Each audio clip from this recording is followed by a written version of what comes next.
요한계시록 4장 우주의 파워 순환과 정체성의 회복. 여러분, 오늘 우리는 요한계시록 4장을 재앙의 예고 장면이 아니라 우주와 인간 그리고 예배의 원형 모델로 같이 살펴보려고 합니다. 요한계시록 1장부터 3장까지는 무너진 교회, 기울어진 정체성, 왜곡된 자아를 보여줍니다. 처음 사랑을 잃어버린 교회, 돈과 권세에 잡힌 교회, 신앙과 현실 사이에서 타협한 교회들, 즉 엔트로피 증가로 하나님의 창조의 질서 무너진 교회들의 모습이 나오지요. 그런데 4장은 완전히 다른 장면을 보여줍니다. 하나님이 원래 이런 모습으로 인간과 교회가 서야 한다 곧 보여주시는 창조 질서의 완성된 모델입니다.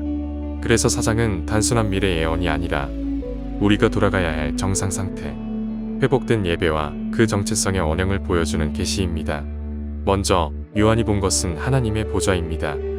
앉으신 이의 모양이 벽옥과 홍보석과 같고 또 무지개가 있어 보좌에 둘렸는데 계시록 4장 3절에서 보좌를 둘러싼 무지개는 하나님께서 노아에게 하신 영원한 약속을 보이신 것입니다. 즉 하나님은 인간을 물로 심판하지 않으신다는 영원한 약속을 지키신다는 것입니다.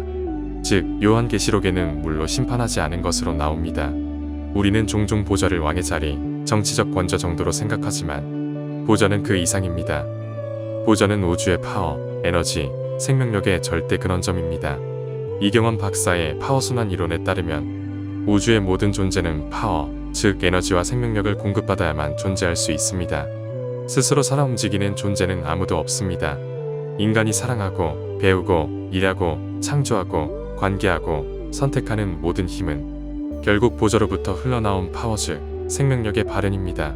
그래서 하나님 중심이라는 말은 단지 종교적인 구호가 아니라 에너지 구조상 가장 합리적이고 최적화된 상태입니다. 하나님께서 중심에 계실 때 우주의 파워 순환은 가장 자연스럽게, 가장 건강하게 돌아갑니다. 보좌 앞에는 7영이 있습니다. 7이라는 숫자는 완전함을 상징합니다. 7영은 하나님의 생명력이 한번 부어주고 끝나는 것이 아니라 지속적으로 확장되고 분배되고 충만하게 공급된다는 것을 보여줍니다. 여기서 우리는 중요한 사실을 하나 깨닫게 됩니다. 생명력은 한번 받았다고 끝나는 것이 아닙니다. 계속 공급되고 계속 충전되어야만 유지됩니다. 그래서 예배, 기도, 말씀 생활은 종교적인 의무가 아니라 생명력 공급을 위한 필수 시스템입니다. 생명력이 끊기면 정체성은 붕괴되고 자아는 비틀어지고 관계는 무너지고 삶 전체가 피로해집니다.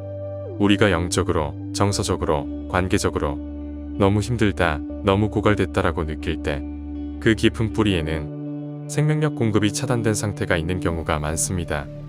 다음으로 등장하는 존재는 내생물입니다. 내생물은 단순한 장식적 상징이 아니라 하나님의 파워 오속성이 피조세계에 어떻게 구현되는지를 보여주는 존재들입니다. 첫째, 사자와 같은 생물은 권세와 리더십을 상징합니다. 이것은 파워의 지배 속성에 해당합니다. 여기서 지배란 누군가를 억압하거나 통제하라는 뜻이 아니라 흩어지는 질서를 붙잡고 옳은 방향으로 이끌어주는 책임의 힘입니다. 즉, 생존 공동체를 만들어냅니다. 둘째, 송아지 같은 생물은 희생, 보호, 섬김을 상징합니다. 이것은 파워의 보존 속성입니다. 정체성을 만들고 보존하며 공동체를 지키고 관계를 유지하고 지쳐있는 사람을 다시 세워주는 힘입니다. 셋째, 사람과 같은 생물은 지혜, 관계, 창조를 상징합니다. 이것은 파워의 창조 속성과 결합 속성에 연결됩니다. 새로운 것을 만들어내는 힘, 서로 다른 존재를 연결해서 시너지를 만드는 힘입니다. 넷째, 독수리 같은 생물은 통찰, 하늘의 관점, 상승을 상징합니다. 이것은 파워의 귀속 속성과 연결됩니다.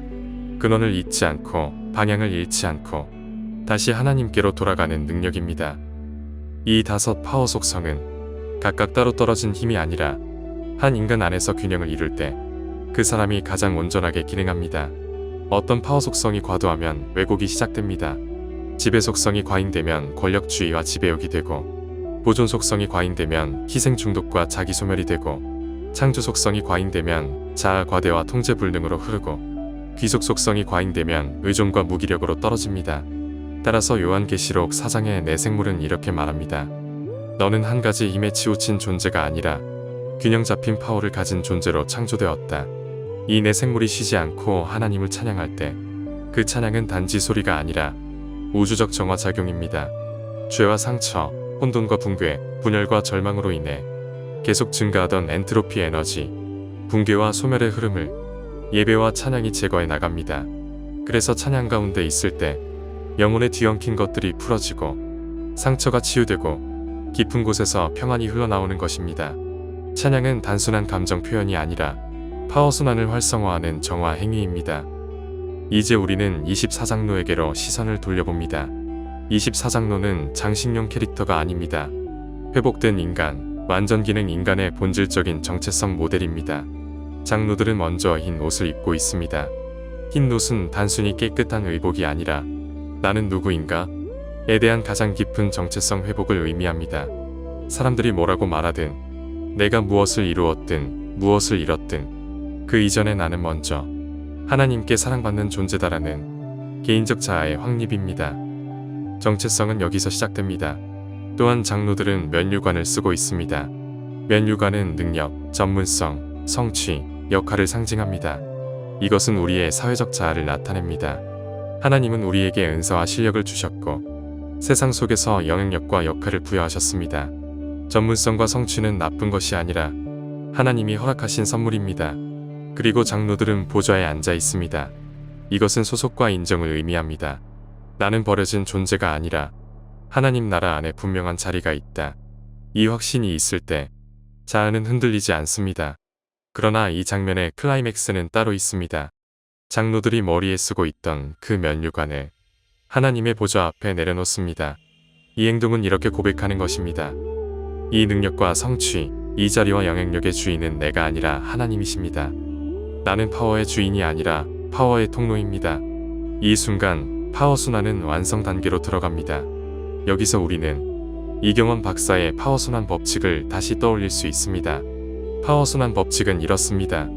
작은 파워는 더 큰 파워 순환 속에서 순환하고 큰 파워는 또 더 큰 파워 순환 속에서 순환하며 이렇게 각각의 파워 순환이 서로 연결될 때 결국 완전 기능 순환을 유발하게 됩니다.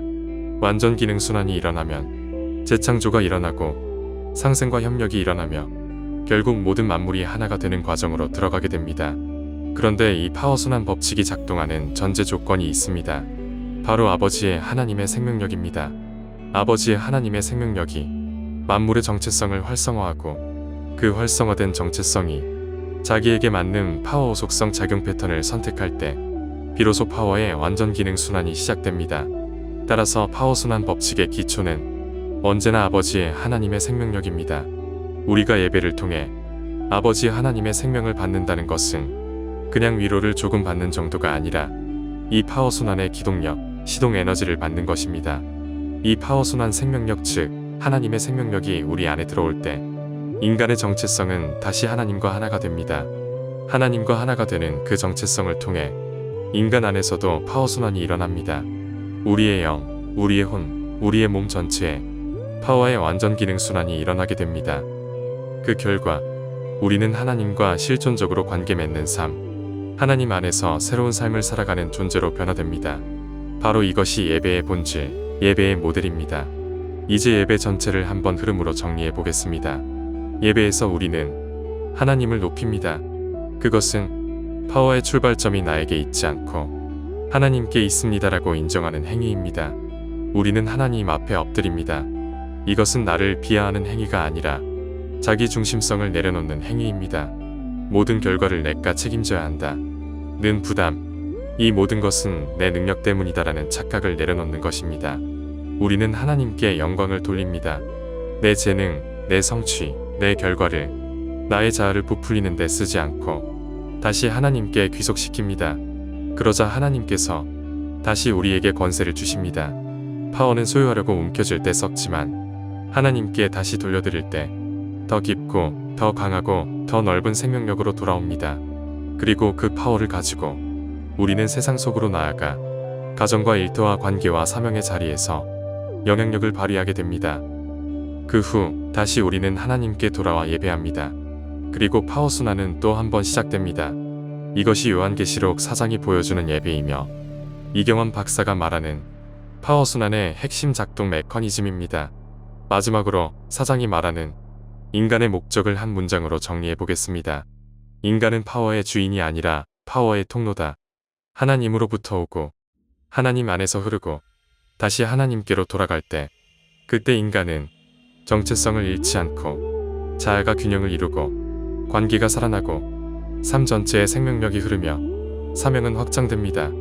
이 영원히 끊어지지 않는 상태, 하나님과의 파워순환이 완전하게 이루어진 상태를 우리는 하늘이라고 부릅니다. 요한계시록 4장은 두려운 심판을 예고하는 장면이 아니라 우리가 회복될 자리, 우리가 돌아갈 본래의 자리를 보여주는 계시입니다. 오늘 이 말씀을 듣는 우리 모두가 파워의 소유자가 아니라 파워의 통로로 부르심 받았다는 사실을 기억하길 바랍니다. 예배는 의무가 아니라 생명입니다. 예배는 습관이 아니라 파워입니다. 예배는 종교가 아니라 회복입니다. 오늘도 하나님은 우리를 예배 자리로 초대하고 계십니다. 우리 안에 완전 기능 순환을 이루시기 위해서입니다. 아버지의 생명력 안에서 다시 살아나는 예배자, 다시 흐르는 파워의 통로로 써는 우리 모두가 되기를 축복합니다. 아멘. 이제 우리는 다음 동영상 요한계시록 5장으로 찾아뵙겠습니다. 시청해주셔서 감사합니다.